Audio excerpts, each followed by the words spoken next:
اللہ خالق ارض و سما کے لیے ہیں، بے شمار لاتعداد درود و سلام امام الرسل، ختم الرسل، امام الانبیاء، خطیب الانبیاء جناب محمد رسول اللہ صلی اللہ علیہ وسلم کی ذات عالی کے لیے۔ محترم سامعین کرام اور معزز سامعات،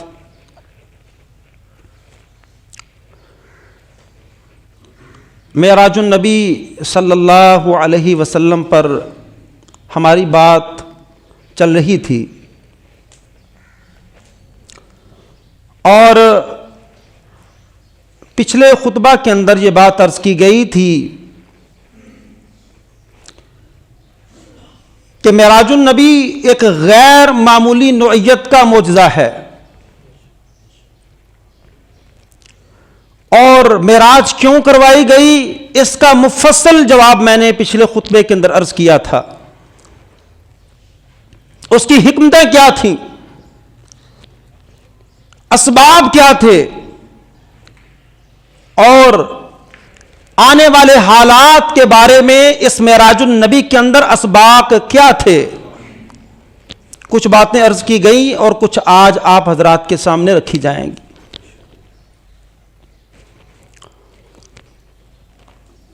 سدرۃ المنتہا تک کا تذکرہ آپ حضرات کے سامنے کیا گیا تھا۔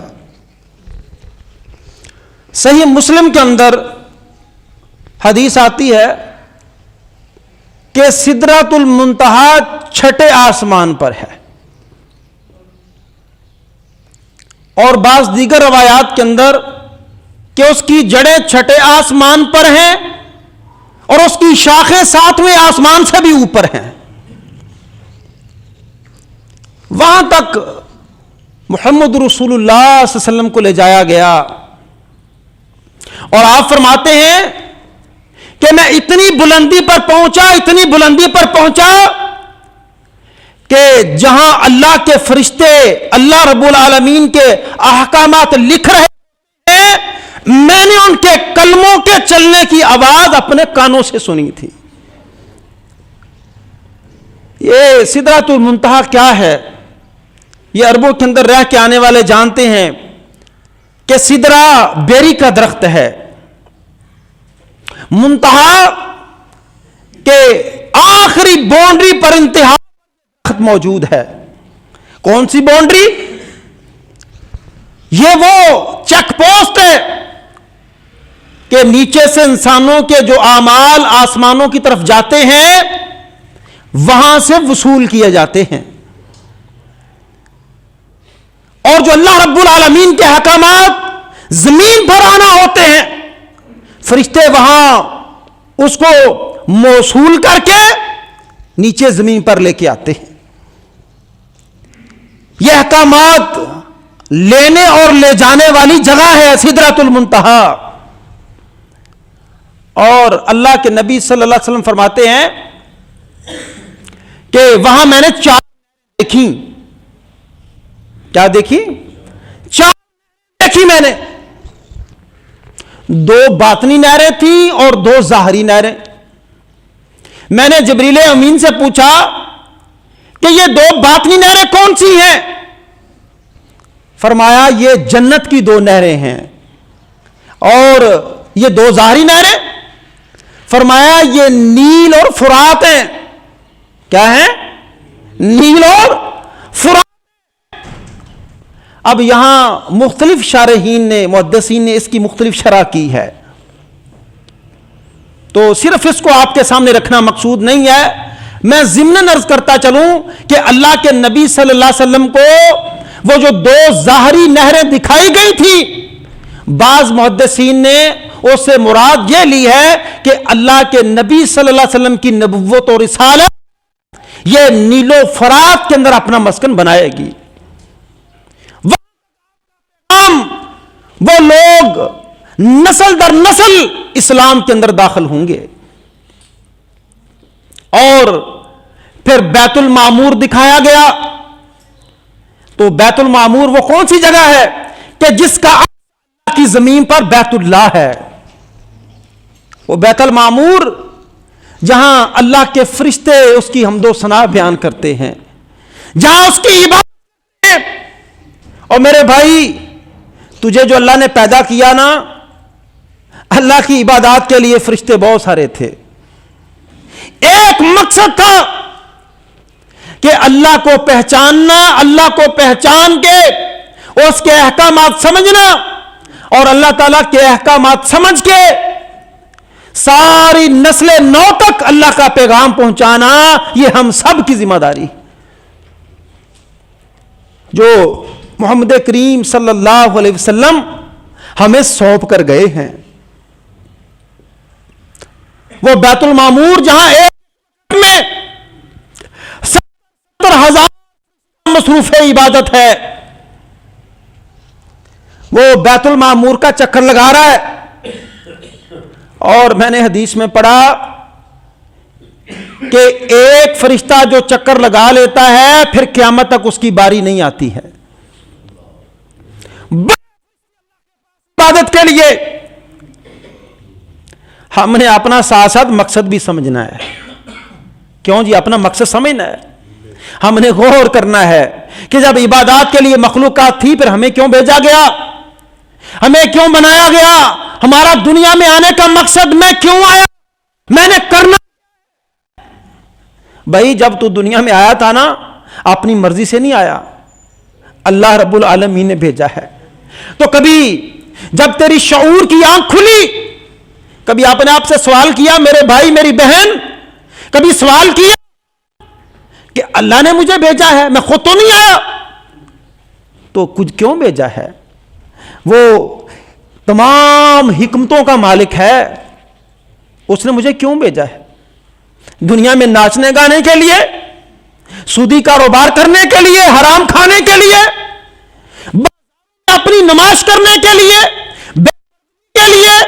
دنیا کے اندر عیاشی کرنے کے لیے نہیں میرے بھائی، جبکہ ہم میں سے ہر ایک کا مطمع نظر دنیا کی سہولتیں اور عیاشیاں کے علاوہ ہمارے پاس کوئی دوسرا مقصد نہیں۔ اپنے مقصد کو پہچانو، پھر وہاں اللہ کے نبی صلی اللہ علیہ وسلم کو دودھ اور شراب پیش کی گئی۔ آپ کے سامنے دو برتن لائے گئے، ایک میں دودھ ہے اور ایک میں شراب ہے۔ اور یہاں ہم بچپن کے اندر دیکھتے رہے ہیں، کوئی حادثے کا شکار ہو تو سب سے پہلے ہم کیا کرتی تھی یہ عورتیں؟ گرم دودھ، گھی ڈال کے جلدی سے دودھ پلاؤ۔ وہ رسول اللہ صلی اللہ علیہ وسلم نئے آپریٹڈ، جب آپ کا سینہ چیرا گیا، دل نکالا گیا، آب زمزم سے دھویا گیا، تو اس کے بعد جو پہلا کھانا آپ کے سامنے پینا پیش کیا گیا وہ دودھ پیش کیا گیا۔ اس سے آپ کو ریلیف ملے، آپ کو سکون ملے۔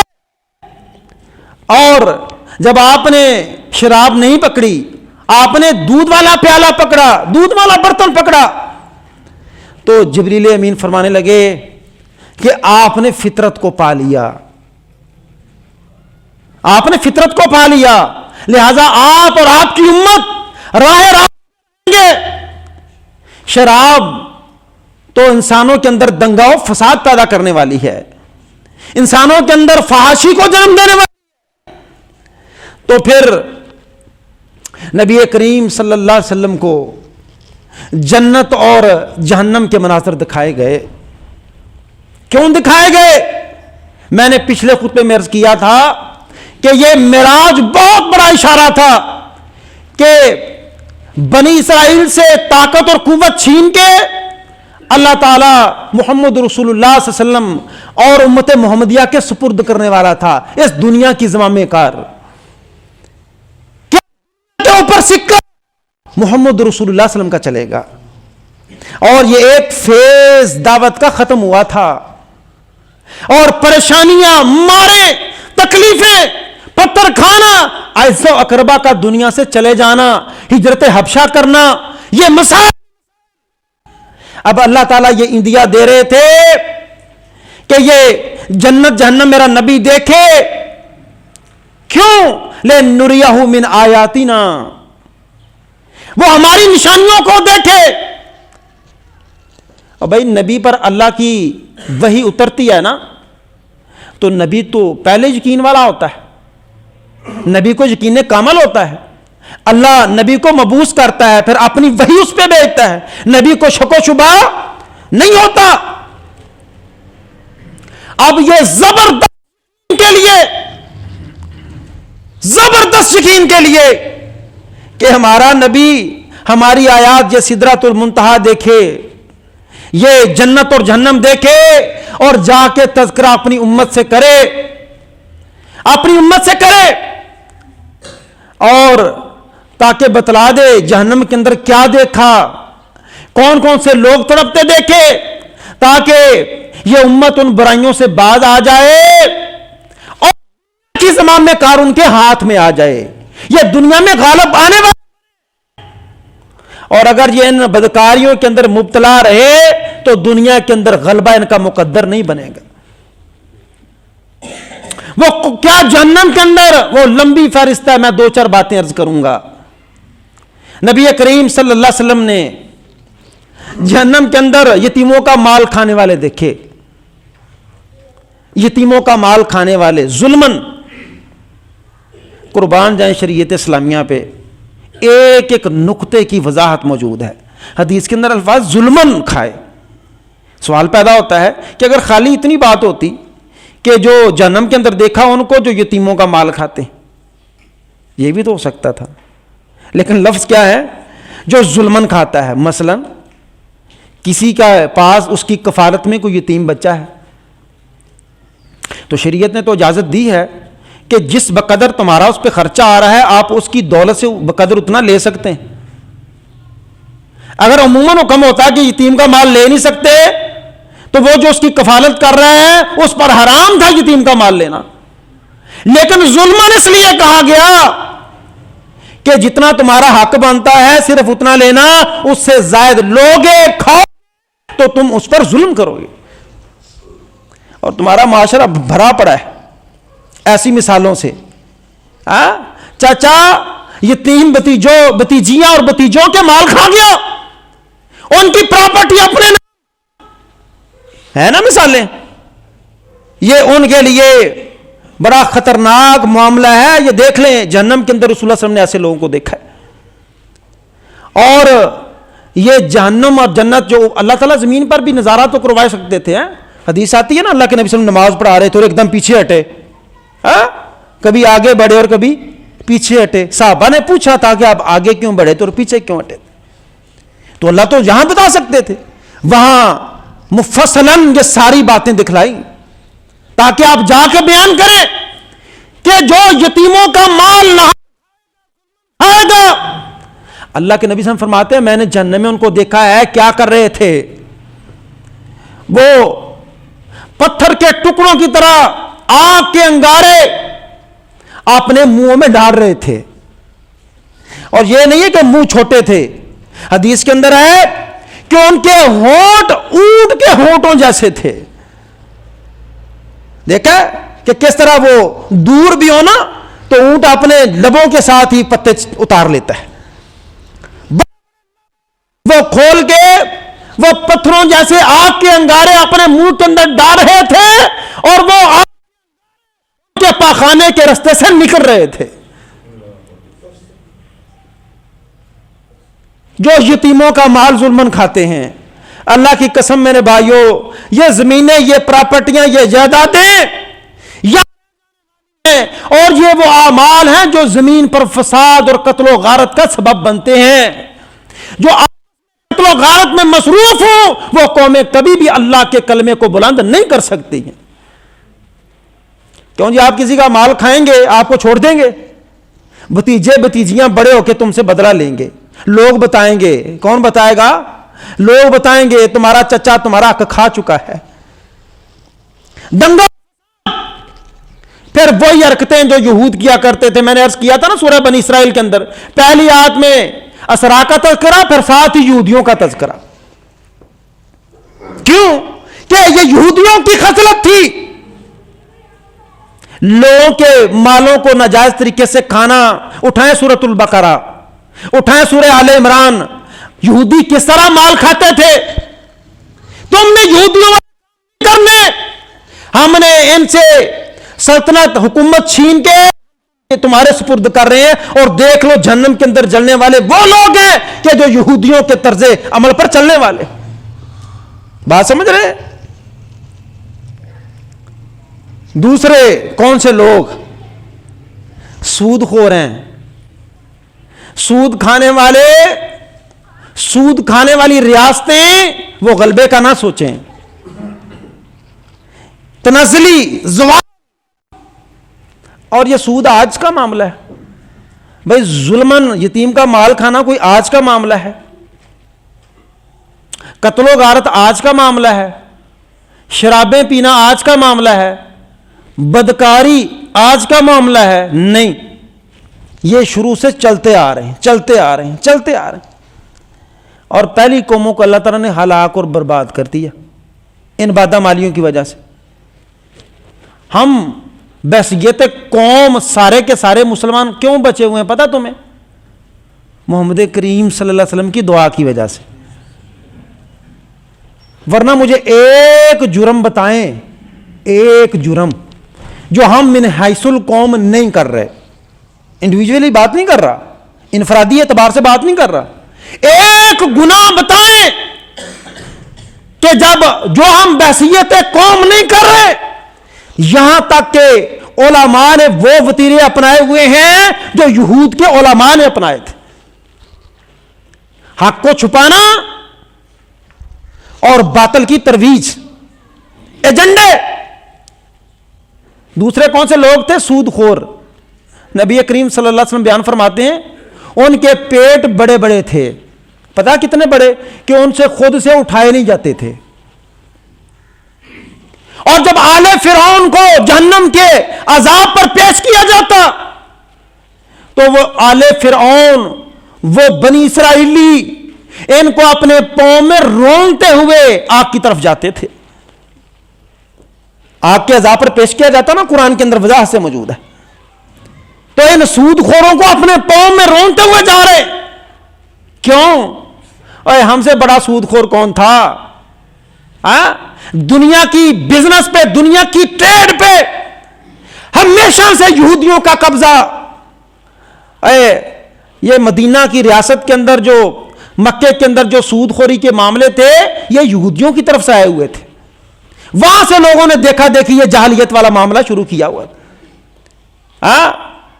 تمہاری سزا یہ ہے کہ تم ہمارے پاؤں تلے روندے جاؤ، سب سے بڑے سودی ہم تھے.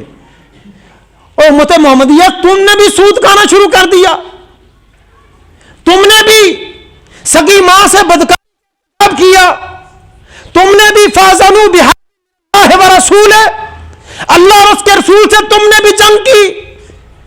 تو تمہارا حشر جہاں ہم جا رہے ہیں نا، تمہیں اپنے پاؤں میں روند کے وہاں تم بھی آؤ گے. اور میرے بھائیوں، یہ معراج سے ہم سبق سیکھیں اور توبہ تائب ہو جائیں. آج نہیں کل آپ اور میں مر جائیں گے. یہ دولت کس کے لیے اکٹھی کر؟ جب تک وہ دولت باقی ہے ہماری اولادیں کھاتی رہیں گی. سود والا معاملہ، حرام والا معاملہ، تیری قبر بھی ٹھنڈی ہونے والی نہیں ہے. اور یہ سارے نقشے مت سمجھنا کہ قیامت قائم ہوگی تو تب ہوں گے. ہن کی کریے مولوی صاحب، تہاڈا تے کام ممبر تے چڑھنا ہے، تانوں کی پتا ہے بزنس کیویں چلدے نے، تانوں کی پتا گھر کڈے اوکھے چلدے نے. مولوی صاحب فرشتیاں دی صف چوں نے، انہاں دی بیوی کو نہیں، انہاں دے بچے کو نہیں، انہاں دا حلقہ احباب کو نہیں، انہاں دے رشتہ دار کوئی نہیں. اللہ سے ڈریں، تنگ ہو جاؤ. سود کا مال انشاءاللہ ہم نے کھانا، قسم اٹھا لیں. اور جس کاروبار کے اندر تمہیں سمیل بھی آتی ہے نا، یا ڈاؤٹ پڑتا ہے یہ سود ہی نہ ہو کہیں، وہ اس کے قریب بھی نہیں جانا. کیونکہ اللہ کے نبی صلی اللہ علیہ وسلم کا فرمان ہے کہ من وقع شبہات وقع فی الحرام. جو شبہ میں پڑ گیا نا، وہ سمجھو حرام میں پڑ گیا. صاف کلیئر کٹ. یا ایھا الرسل کلوا من الطیبات واعملوا صالحا.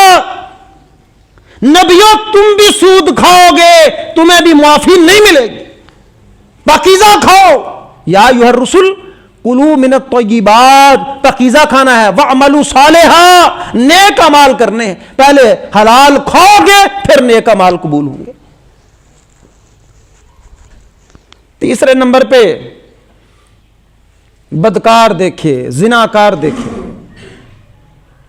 اللہ کے نبی صلی اللہ علیہ وسلم فرماتے ہیں کچھ لوگ ہیں ان کے سامنے تازہ گوشت پڑا ہے، فربا بہترین قسم کا، اور ایک طرف گوشت ہے گلے سڑا چھچڑا،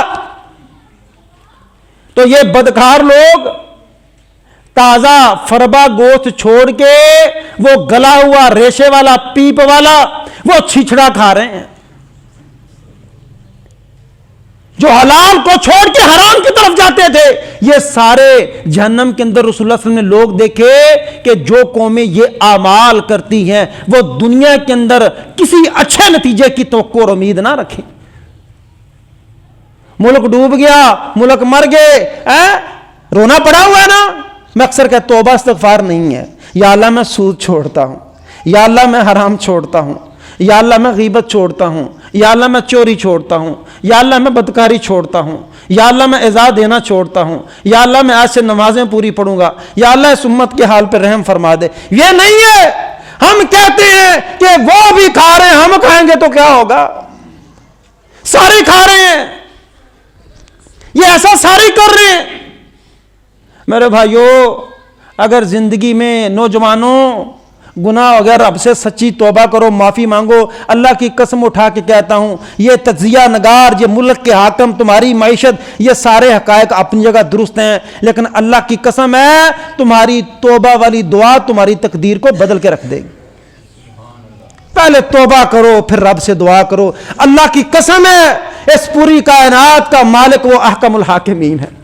اللہ کی قسم میرا رب بڑا طاقتور ہے، وہ چاہے تو لمحوں میں حالات کو بدل کے رکھ دے۔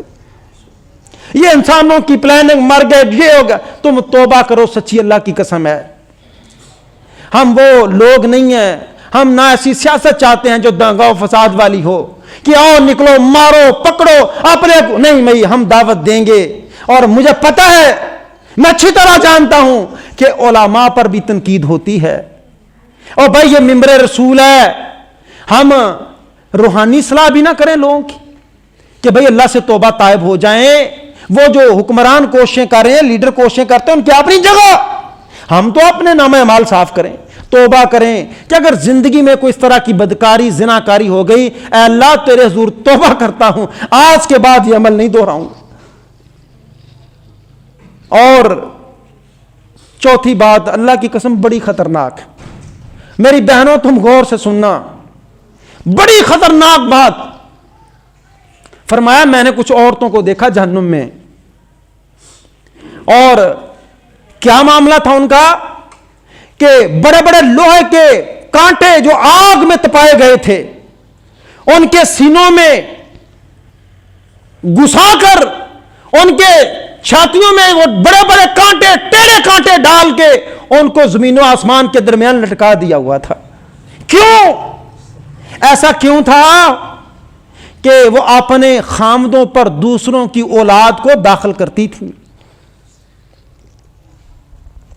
اپنے خامدوں پر دوسروں کی اولاد کو داخل کرتی تھی۔ خامد کو تو نہیں پتا تھا، لیکن وہ پیدا ہونے والا بچہ بدکاری کا نتیجہ ہوتا تھا۔ خامد کو نہیں پتا کہ میری بیوی کیا کر رہی۔ یہ وہ بڑے بڑے گھنونے جرائم ہیں کہ اگر ہم ان سے توبہ طائب ہو جائیں تو اللہ کی قسم ہے وہ معراج والا جو سبق ہے وہ ہمارے پلے پڑ جائے، معاشرے کے اندر امن آ جائے، معاشرے کے اندر سکون ہو جائے۔ یہ ان گناہوں کے اندر پہلی امتیں مبتلا تھی، اس لیے مٹا دی گئی۔ تو امت محمدیہ تم نے ان گناہوں کا ارتکاب نہیں کرنا، معافی معافی معافی ہر وقت مانگتے رہنا۔ ہمیں آگاہ کیا گیا تھا، اور جب واپس پلٹے ہیں تو تحفہ کیا ملا تھا؟ واپس پلٹے ہم نے اللہ کی قسم ظلم در ظلم کیے، ظلم در ظلم۔ تحفہ کیا ملا؟ پہلی چیز نماز، پہلی چیز کیا ملی؟ نماز۔ تحفہ کس کا ہے؟ تحفہ کس کا ہے؟ کس کے پاس آیا؟ تحفہ بھیجا کس نے ہے؟ تحفہ لانے والا کون ہے؟ اور تحفہ آیا کس کی طرف؟ سچی بات ہے، یہاں ایک بزرگ ہیں، ایک دفعہ انہوں نے نا مجھے ایک قلم تحفہ دیا. کیا کیا؟ ایک قلم پینسل ایک مجھے تحفہ دی، بلکہ انہوں نے اپنے ہاتھوں سے میری ویسٹ کوٹ پر لگائی. ایک شادی پر جانا ہوا تو وہاں کچھ پتہ نہیں دستخط کرنے تھے نا جی، پینسل کو نہیں بھی لاپ دی. انہوں نے کہا پروفیسر صاحب کو لبے گی. وہ پینسل پکڑی. میں نے کہا چلو کر لیں. میں بڑا خیال رکھ رہا تھا کہ تحفہ دیا ہے کہیں اگے پیچھے نہ ہو جائے. تو وہی گل ہو جیدہ ڈر ہوا ہے. اللہ کی قسم ہے 2 سال تو ہو گئے میرے دل سے وہ پریشانی نہیں گئی کہ میرے بزرگوں کا تحفہ تھا اور مجھ سے گم ہو گیا. بڑا پوچھتا رہا. وہ لوگ تو ہاں ڈجے پڑھے رہے بندے نے پاگل ہی شدائی یار پینسل لی تے کول وہ کی ایک تو پینسل ہی سی نا، بار بار پینسل سے پوچھن ڈیا پینسل کی ہو گیا. اور تو میں تمہیں نویاں 10 لیا دینا. انہوں کی پتا ہے تحفہ ہے. مجھے آج تک کلک ہے کہ نہیں مل پائی. اللہ کی قسم ہے رب کا تحفہ لائے محمد صلی اللہ علیہ وسلم اور میں ضائع کر دوں اور پھر پشیمانی بھی نہ ہو. اللہ کی قسم اپنا ایمان چیک کر، کہیں معاملہ یہ تو نہیں ہو گیا من ترک الصلاۃ متعمدا فقد کفر، تیرے دل پہ کفر کے تالے پڑ گئے. اللہ کے تحفے کو ضائع کر کے تجھے کبھی ندامت اور پشیمانی نہیں ہوئی. میں بولی سمجھنا ہے پھر کی نماز پڑھ لی نہ پڑھ لی کی ہو کیوں بھی نوجوانوں پڑھ لی تاں بھی ٹھیک ہے، نہیں پڑھی تو تاں کی ہو گیا. تم نے جانا ہی نہیں ہے، اپنے رب کو پہچانا ہی نہیں ہے. وقت تھوڑا ہے مختصر عرض کروں. دوسرا تحفہ سورۃ البقرہ کی آخری آیات. سورۃ البقرہ کی جی اجازت ہوئے تو اگلا جمعہ بھی تھوڑی جی عرض کر لیں، کافی ساریاں گلاں ہیں. وقت ہو گیا دوست ناراض ہوں میری گل نہ اگاں رہنی ہے نہ پیچھے. تو 10 منٹ اتنے ہو جانے تو مسئلہ بن جانا. اللہ سمجھ کے عمل کی توفیق عطا فرمائے.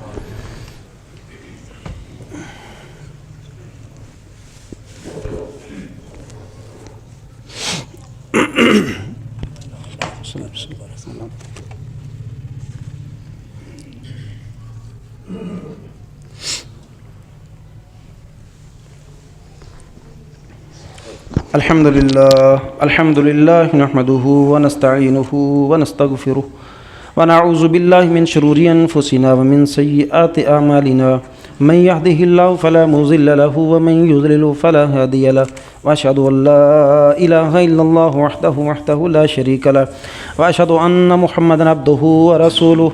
أما بعد فإن خير الحديث كتاب الله وخير الهدي هدي محمد صلى الله عليه وسلم وشر الأمور محدثاتها وكل محدثة بدعة وكل بدعة ضلالة وكل ضلالة في النار.